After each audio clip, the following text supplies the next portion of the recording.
Hi, my name is Peyton Brown. For my project, I chose hyper-personalization in marketing. Um, Personalization marketing has been around for many years, but has recently changed due to the advancement in technology. As seen in the picture below, organizations used to target customers that had purchased product from them in the past since they knew they would potentially make a purchase from them. Now, with hyper-personalization, each customer would receive a unique marketing strategy.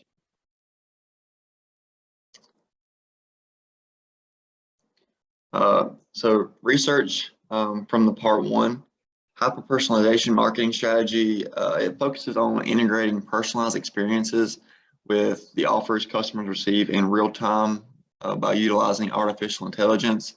With the advancements in artificial intelligence, companies now use customer searching patterns and real-time data to figure out what they are looking for or interested in, and companies' advertisements will begin to appear on the screen in hope that customers will interact with the product and make a purchase from them.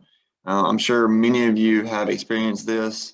Sometimes it almost feels like the company knows what you're thinking about because some of the ads that you receive from them. And in today's time where marketing is consumer centric, which means that the consumers decide how they receive the advertisements and marketing content, TV advertisements have almost been made obsolete.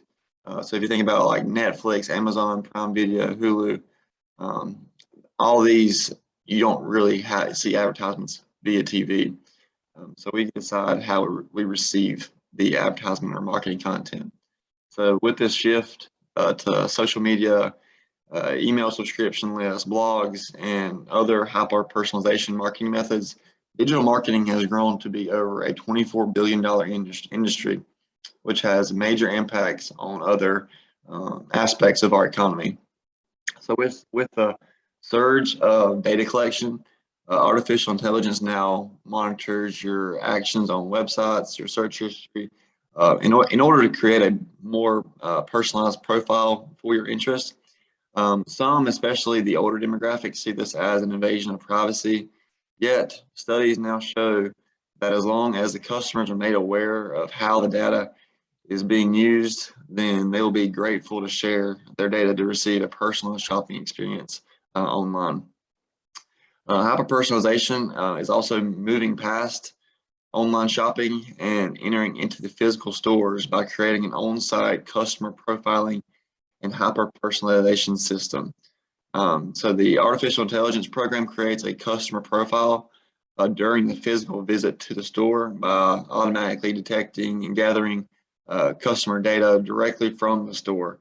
So essentially the customer, they're completing a customer profile containing gender, age, personality, emotions, and products they interacted with or bought, regardless of where they are in the physical store. So although this is still in the prototype stage, this will be the future of marketing. So that's where this is moving towards. So we're moving back to the brick and mortar stores using hyper-personalization marketing.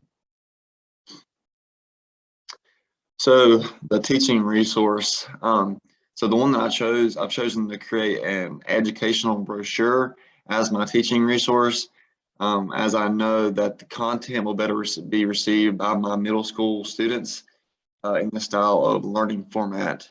So in today's educational system, almost all the learning materials are digital, with the majority being lost in the Google Drive clutter by middle school students. So many times they have a hard time finding their digital homework.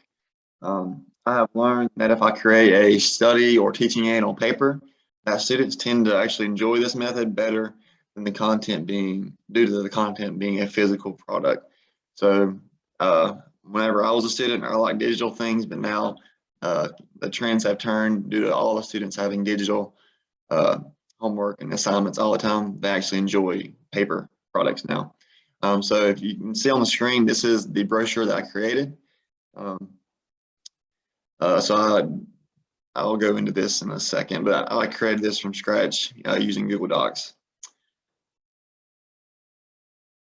So how the educational brochure will impact students' learning. Students will be able to utilize the educational brochure as well as my guidance to understand what hyper-personalization in marketing is and the major effects that it has on the economy, society, and their futures. At the end of the lesson, students will participate in an online activity to visually see how hyper-personalization works in the real market. This ending activity will have students search online using Google in regards to their favorite sporting equipment or specific item that they are interested in, and they'll do this for about 5 to 10 minutes. Upon completion of this 10 minutes, students will then open up a new Google tab and complete an unrelated search of an unrelated item. This could be a clothing item, something unrelated to the previous item, and students will use the back page of the brochure to document each time they receive an advertisement for the item that they had previously searched at the beginning of the experiment. And then they're going to explain the way the advertisement was received. So this will provide them with an example of how artificial intelligence is used in advertisements on items they are interested in. And then the process I used for creating the resource involved me looking at many educational and marketing brochures online to get ideas for layouts and page setups to make mine the most functional for these students. I had to watch tutorials on how to create brochures using Google Docs, as I was not going to purchase any pre-made templates. From there, it was a lot of trial and error to make sure that the information was condensed enough to get the information across, but not too much to bore the students. I also went back and tried to make the brochure look as appealing as possible for middle school students with color text and pictures.